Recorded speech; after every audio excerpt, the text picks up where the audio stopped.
અમદાવાદમાં નવું આધાર કાર્ડ બનાવવાના નામે પૈસા ઉઘરાવતી ટોળકી એસીબીના હાથે ઝડપાઈ છે।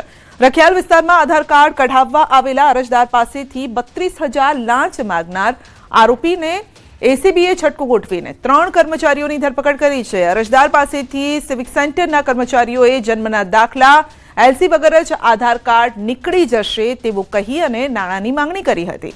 આ સમગ્ર વ્યવહારમાં ભાગ્યેશ સોલંકી નામના વ્યક્તિના કહેવાથી જય પંચોલી ત્યારબાદ સંદીપ નામના શખ્સે રૂપિયા લીધા હોવાનું સામે આવ્યું અને જેથી એસીબીએ 3 આરોપીઓની ધરપકડ કરી કેસની તપાસ હાથ ધરી।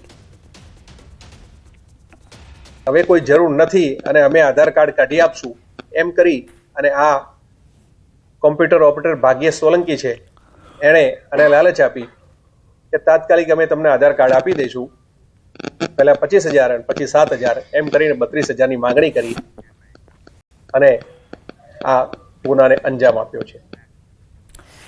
સુરતમાં ફરાર હત્યારા પતિની ધરપકડ। પત્નીની હત્યા કેસમાં 12 વર્ષથી ફરાર હતો પીપોદરાથી ક્રાઇમ બ્રાન્ચે ઝડપી પાડ્યો છે।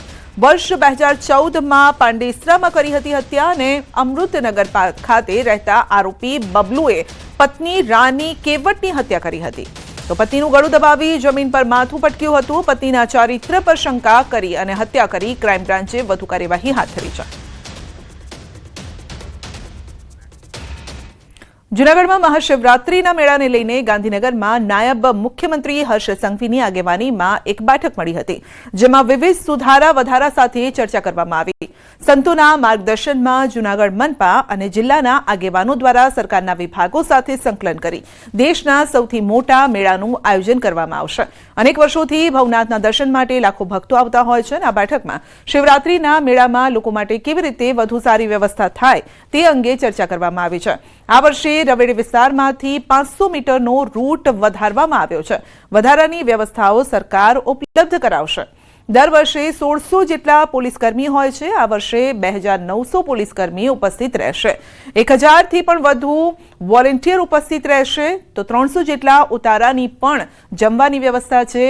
નવી પાણીની વ્યવસ્થા પણ કરવામાં આવશે અને આ વર્ષે 11મી તારીખે સાંજે બધા સંતો દ્વારા નગરયાત્રાનું આયોજન કર્યું છે। દેશભરના સંતોને આમંત્રણ આપવામાં આવશે। આ વર્ષે રવેડીનો રૂટ એ 500 મીટર વધારવામાં આવ્યો છે। બધા જ સાધુ સંતોના સંકલનમાં ખૂબ મોટી સંખ્યામાં જ્યારે લોકો દર્શન અર્થે આવતા હોય અને તમામ લોકોને વ્યવસ્થાઓ મળી રહે તે માટે તમામ સાધુ સંતોએ સાથે મળીને આ સૂચન અને નિર્ણય લીધું છે અને એ વધારાની વ્યવસ્થાઓ સરકાર દ્વારા તાત્કાલિક ઉપલબ્ધ કરાવવામાં આવશે। સાથે સાથે દર વર્ષે 1600 જેટલા પોલીસ અધિકારીને જવાનો આ શિવરાત્રિના મેળાની વ્યવસ્થાઓમાં ત્યાં હોય છે। આ વર્ષે 2900થી વધારે પોલીસ બંદોબસ્ત ત્યાં કરવામાં આવશે અને સાથે સાથે આ વર્ષે એક નવો પ્રયાસ જૂનાગઢ પોલીસ દ્વારા કરવામાં આવ્યો છે કે મેળામાં પોલીસ જોડે જોડે લોકલ જે યુવાનો છે એમને જોડીને બી વ્યવસ્થાઓમાં જોડવામાં આવે તો 1000થી વધારે વોલન્ટિયર્સને બી આ વ્યવસ્થાઓની અંદર જોડવામાં આવશે। સીસીટીવી કેમેરાઓનો ઉપયોગ વધાર્યો છે રાજ્ય સરકારના ટુરિઝમ વિભાગ દ્વારા, ખાસ કરીને લોકોને ઉતારાની વ્યવસ્થાઓમાં કઈ રીતે વધારો થાય। 300 જેટલા સામાજિક સંસ્થાઓ દ્વારા ઉતારાની વ્યવસ્થા અને ભંડારાની વ્યવસ્થા કરવામાં આવે છે। આ સૌ સામાજિક સંસ્થાઓને બી હું આભાર માનું છું કે એટલા વર્ષોથી કામગીરી કરી રહ્યા છે। આ વર્ષે હજી વધુ મહત્વની જે વ્યવસ્થાઓ કરવાની હોય તેમાં બી એ લોકો સહભાગી થઈ રહ્યા છે। દરેક જગ્યા પર પાણીની વ્યવસ્થાઓ આ વર્ષે નવી કરવામાં આવશે। જે રૂટ છે એ રૂટને આખો ડેકોરેશન કરવામાં આવશે રાજ્ય સરકાર દ્વારા। આ વર્ષનો આ મેળો એ અદ્ભુત હશે। અંબાજીના પવિત્ર ગબ્બર ખાતે 12મી 51 શક્તિપીઠ પરિક્રમા મહોત્સવનો ભવ્ય પ્રારંભ થયો છે જ્યાં ગુજરાત રાજ્યના વન અને પર્યાવરણ મંત્રી પ્રવીણભાઈ માળીએ દીપ પ્રગટાવીને મહોત્સવનું ઔપચારિક ઉદ્ઘાટન કર્યું। મહોત્સવના પ્રથમ દિવસે ત્રિશૂળ યાત્રા, ધજા યાત્રાનો આરંભ થતા સમગ્ર ગબ્બરમાં અંબેના નાદના જયઘોષથી ગુંજી ઉઠ્યો હતો। મોટી સંખ્યામાં શ્રદ્ધાળુઓ પરિક્રમામાં જોડાયા અને માતાજીની પાલખી લઈને ભાવ ભક્તિપૂર્વક પરિક્રમા માટે તેઓ નીકળ્યા હતા. મંત્રી પ્રવીણ માળીએ 51 શક્તિપીઠ પરિક્રમાને એક અનેરો લાહવો ગણાવતા કહ્યું છે કે એક જ જન્મમાં એક જ સ્થળે એક જ સમયે 51 શક્તિપીઠના દર્શન જીવનનો અનોખો આનંદ છે. જ્યારે કે યાત્રિકોની સુવિધા માટે અંબાજી મંદિર દેવસ્થાન ટ્રસ્ટ અને જિલ્લા વહીવટીતંત્ર દ્વારા વ્યવસ્થા કરાઈ છે. પરિક્રમાની અંદર હજારો એટલે લાખો લોકો 3 દિવસની અંદર આ પરિક્રમામાં આવી રહ્યા છે. તેનો આજે શુભારંભ થયો છે. ખૂબ માઈ ભક્તો આ 3 દિવસની અંદર આવવાના છે. ગઈ સાલ પણ 5 લાખની આજુબાજુ આ માઈ ભક્તો અહીં દર્શન કર્યા હતા. આ વર્ષે પણ વધુ થવાના દર્શન કરવાનો અંદાજો છે. દિન પ્રતિદિન જે રીતે આસ્થા વધી રહી છે, જે રીતે સરકાર દ્વારા વ્યવસ્થાઓ કરવામાં આવે છે અને લોકો અહીં માના દર્શન કરવા માટે આવે છે.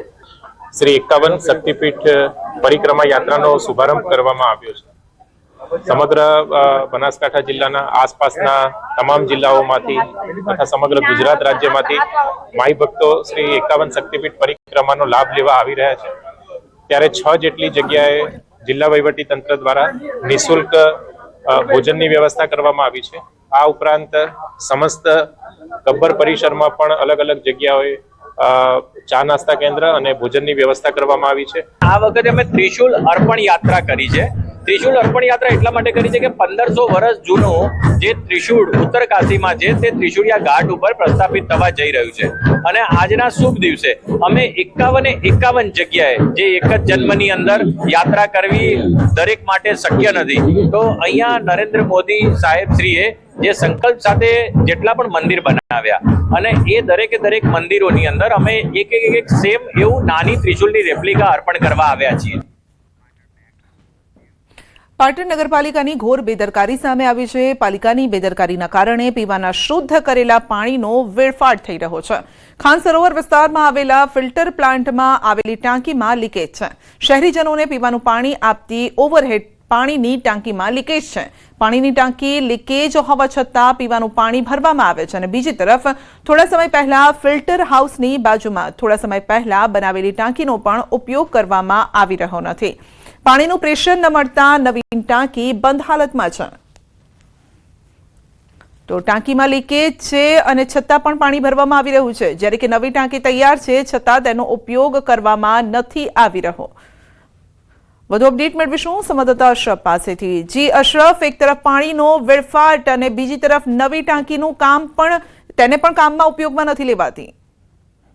બિલકુલ સંધ્યા, સમગ્ર પાટણ શહેરને પીવાનું પૂરું પાડતી જે પાણીની ટાંકી છે તે આજની પરંતુ ઘણા સમયથી જર્જરિત અને લીકેજ હાલતમાં છે, જેને લઈને બાજુમાં જ નવીન પાણીની ટાંકી બનાવવામાં આવી હતી. પરંતુ જે નવીન ટાંકી બનાવવામાં આવી હતી તેનો ક્યાંક જે મોટર લગાવીને જે પ્રેશરથી પાણી ઉપર પહોંચાડવું જોઈએ તે ન થવાના કારણે હાલની સ્થિતિએ નવીન ટાંકી બંધ છે. બીજી બાજુ જે જર્જરિત જૂની ટાંકી હતી તેને ફરી પાણી ભરવામાં આવે છે, એટલે કે લગભગ તેમાં 10 લાખ લીટર જેટલો પાણીનો સંગ્રહ થાય છે અને સમગ્ર શહેરને ત્યાંથી પીવાનું પાણી આવે. પરંતુ હાલની સ્થિતિએ જે પાણીનો ટાંકીનો ઉપયોગ થઈ રહ્યો છે તે ટાંકી જર્જરિત હાલતમાં છે અને ચારે બાજુ એક જગ્યા નહીં પરંતુ ચારે બાજુ હાલની સ્થિતિએ ટાંકી લીકેજ હાલતમાં છે. સમગ્ર પાણી જે વેડફાય થઈ રહ્યો છે, એટલે કે એક બાજુ જેટલું પાણી શહેરને પીવામાં આપી રહ્યું છે તેના 30 થી 40 ભાગનું તો પાણી ક્યાંક વેડફાટ થતું હોય તેવા દ્રશ્યો હાલ સામે આવી રહ્યા છે. સંધ્યા જી, આપનો આભાર.